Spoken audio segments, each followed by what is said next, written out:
Neste vídeo, testemunho da mulher traficante que trocou o revólver pela Bíblia. Testemunho este publicado no jornal Mensageiro da Paz, edição de novembro de 1988. Para quem não me conhece, eu sou a Silvana do canal Diário Pentecostal, especialista em História e Teologia do Protestantismo no Brasil. Se você ainda não é inscrito, se inscreve no canal, deixe seu curtir e compartilhe com seus amigos para que mais gente conheça o canal.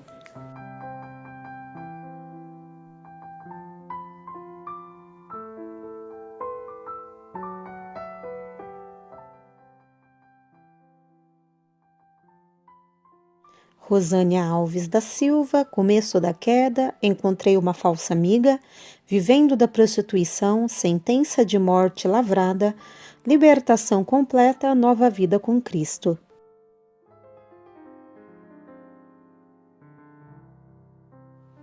Nascida no Rio de Janeiro em 1948, a irmã Rosânia Alves da Silva tem uma história semelhante a do filho pródigo da parábola contada por Jesus. Desfrutava do privilégio de viver na casa do pai, com todo o conforto que isso implicava.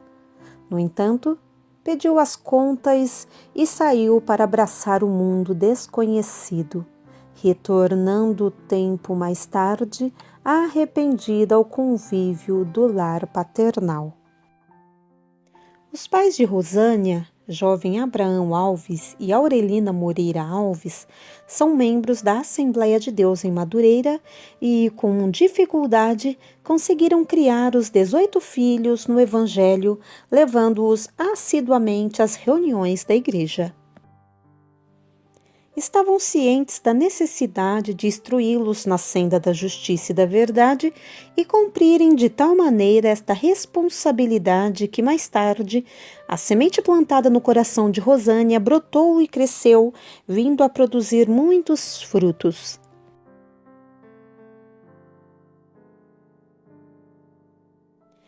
Quando criança, ela gostava incessantemente de frequentar reuniões de oração, mas até que os próprios cultos públicos sentiam um verdadeiro deleite quando dobrava os joelhos diante do Pai Celestial e suplicava seus favores.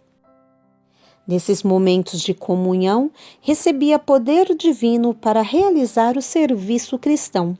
Ela sentia-se completamente feliz nessa época. Sabia que Deus tinha um plano a realizar em sua vida. Muito cedo aprendeu a trabalhar com afinco na obra do Senhor, cooperando em diversos segmentos cristãos. Cantava, recitava poesias e até mesmo orava pelos necessitados. Estava sendo, dessa forma, preparada pelo grande músico para ser um instrumento em suas mãos. Gostava do que fazia e vivia satisfeita na casa de Deus.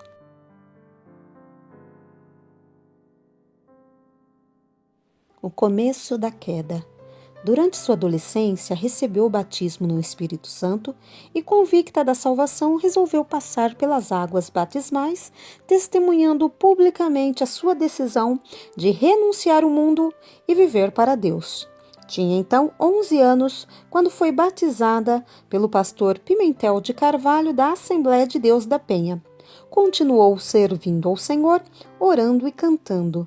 Recebia muitas oportunidades para louvar a Deus durante os cultos, além de cantar no coral da igreja. No entanto, o diabo aproveitou-se de uma oportunidade para lançar-lhe no mundo. Uma certa irmã perseguia-lhe constantemente e ela, não sabendo como resistir a essa provocação, começou a esfriar e a desanimar, tornando-se insensível às coisas de Deus. Estava a um passo da queda. Não tinha mais vontade de ir à igreja e, como era obrigada por seus pais, resolveu abandonar o lar onde havia sido criada com tanto amor e desvelo. Com a idade de 13 anos, saiu de casa e foi morar sozinha, pois achava que tinha condições para isso e não precisava mais da tutela dos pais. Permaneceu 4 anos ausente do lar, sem nenhum dos seus familiares saber o seu paradeiro. Foi então que começou a experimentar bebidas alcoólicas e a frequentar bailes e clubes proibidos para menores de idade. Várias vezes teve de ser escondida por causa da polícia. Era o início de uma vida infeliz e desgraçada.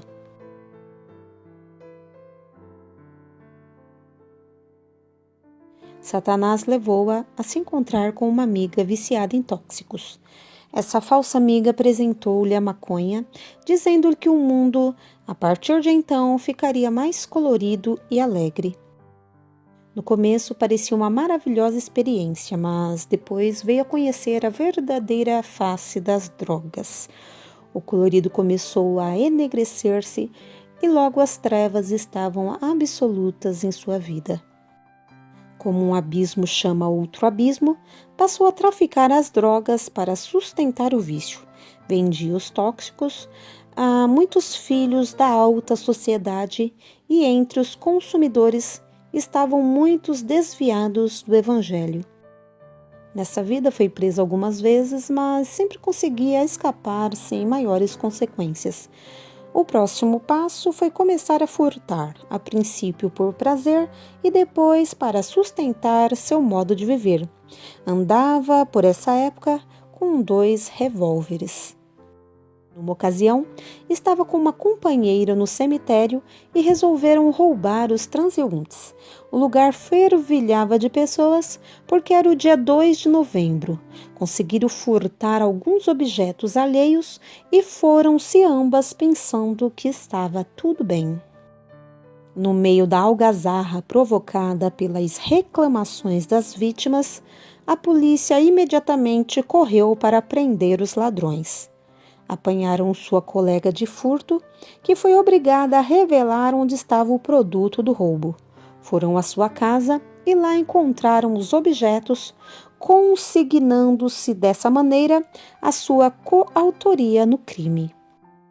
Todavia, disposta a não ter o seu nome sujo na polícia, decidiu ir à delegacia e dizer ao delegado que nada tinha a ver com aquele roubo. O homem da lei não aceitou a sua versão e ordenou a sua prisão. Foi uma das experiências mais amargas em sua trajetória existencial, e lá onde se encontrava presa, lembrou-se de Jesus. Aconteceu então um fato quase inacreditável e ela conseguiu escapar sem maiores consequências. Retornou ao lugar onde residia e recomeçou a sua vida de criminalidade. Conheceu um traficante e passou a viver com ele. Um certo dia, a polícia cercou a casa para prendê-lo e iniciou-se um intenso tiroteio no qual o marginal caiu crivado de balas e ela milagrosamente nada sofreu. Essa não foi a única vez em que esteve a ponto de perecer, pois o diabo tentou por diversas vezes tragar-lhe a alma.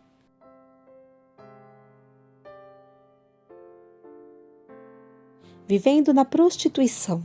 Com o objetivo de sustentar o vício, ela passou a prostituir-se, a vender o próprio corpo. Foi viver no baixo meretrício, atolando-se cada vez mais no lamaçal do pecado e descendo o mais fundo possível nas práticas pecaminosas. Aquele corpo que tinha sido morada de Deus agora estava a serviço do diabo. Nesse ponto de sua vida, já tinha experimentado quase todos os prazeres desse mundo corrompido e afastado de Deus. Naquele lugar horrível onde se encontrava, ela travou conhecimento com muitas desviadas do Evangelho, vivendo como meretrizes. Descobriu que algumas eram filhas de pastores e de dirigentes de círculo de oração, e todos tinham outrora cantado no coral. Ela ficou admirada ao constatar tal fato, pois achava que era a única filha de crente, vivendo daquela forma.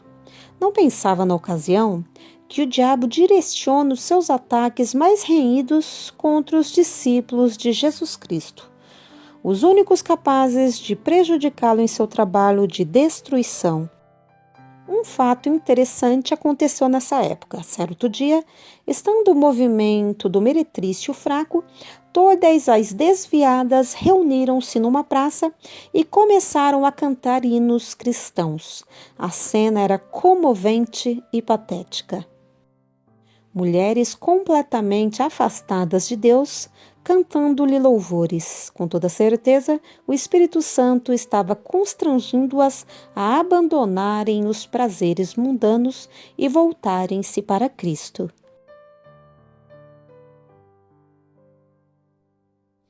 Sentença de morte lavrada. Como recompensa da vida desregrada que levava, Rosânia começou a emagrecer vertiginosamente. Uma amiga a aconselhou procurar os médicos para averiguarem o que estava acontecendo com sua saúde. Foi após realizar vários exames que ela veio a saber que estava com câncer no útero. Era o prêmio por ter deixado o Evangelho e abraçado o mundo. O salário do pecado é a morte, afirmou o apóstolo Paulo. A morte a espreitava de todos os lados, pronta para recebê-la em seu funesto regaço. Os médicos desenganaram-na, porque para sua enfermidade a medicina não dispunha de cura. A sua sentença de morte estava lavrada. Só um milagre poderia mudar tudo, revertendo o quadro desesperador em que se encontrava. Estando ela naquela situação, recebeu a visita de duas irmãs no hospital, onde encontrava-se internada, aguardando a cirurgia que por fim não se realizou. Elas pregaram-lhe a mensagem de salvação, à qual respondeu afirmativamente, porém sem convicção. Desejava tão somente a cura para o seu mal físico. Todavia, Deus ouviu a oração de suas denodadas servas e curou-a por completo. A revelação do poder de Deus foi extremamente benéfica para sua vida, pois resultou em mudanças de comportamento e a recolocou novamente no caminho da salvação. O retorno à casa do Pai estava se aproximando decididamente e ela sabia que só Jesus Cristo a poderia libertar integralmente. Libertação. Quando retornou à sua casa, foi informada pelo irmão da existência de uma reunião evangélica onde o pastor expelia os demônios dos corpos. Ela não gostou, pois achava que não era nenhuma endemoniada para frequentar tal lugar. Ela achava que estava envolvida demais e não poderia, de um momento para o outro, largar tudo e servir a Deus.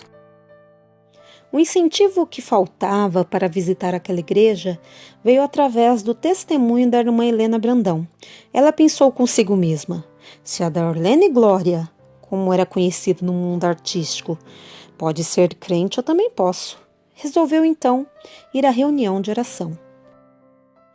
Durante algum tempo tinha frequentado centros espíritas sem contudo envolver-se mais detalhadamente com essas práticas abomináveis e condenadas pela palavra de Deus.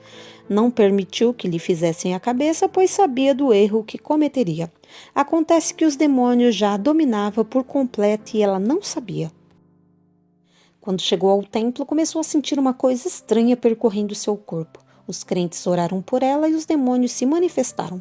Os homens de Deus passaram a repreendê-los com autoridade divina, mas quanto mais expulsavam, mais apareciam para expelir. Era uma legião terrível.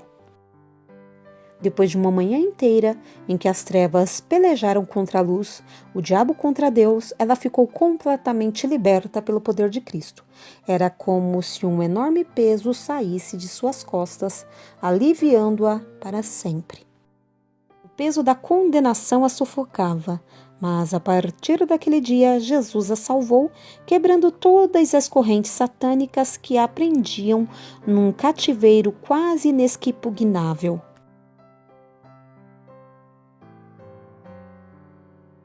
Depois dessa experiência maravilhosa, ela passou a testemunhar quão grandes obras o Senhor Jesus lhe fizera. Muitas pessoas têm sido tocadas pelo Espírito Santo ao ouvirem o seu testemunho de vida transformada pelo poder de Cristo. Alguns de seus companheiros de vício a têm visitado, recebendo a mensagem de salvação em seus corações e constatando a incrível mudança efetuada em sua vida. Só Deus tem poder para restaurar vidas arruinadas pelo pecado, fazer com que uma ex-prostituta e viciada mude de vida completamente. Não adianta casas de repouso e clínicas psiquiátricas para recuperar essas vidas desgraçadas pelos tóxicos. A pena de morte não é a solução para o problema da marginalidade, pois só Jesus Cristo pode mudar o ser humano, por mais empoderado que ele seja. A Igreja precisa cumprir a grande comissão. Não pode de forma alguma relegar a plano secundário a tarefa urgentíssima de evangelizar os perdidos que vivem no submundo da criminalidade. A hora de ganhar essas preciosas vidas para Cristo não pode ser adiada sob pena de sermos reprovados por Deus.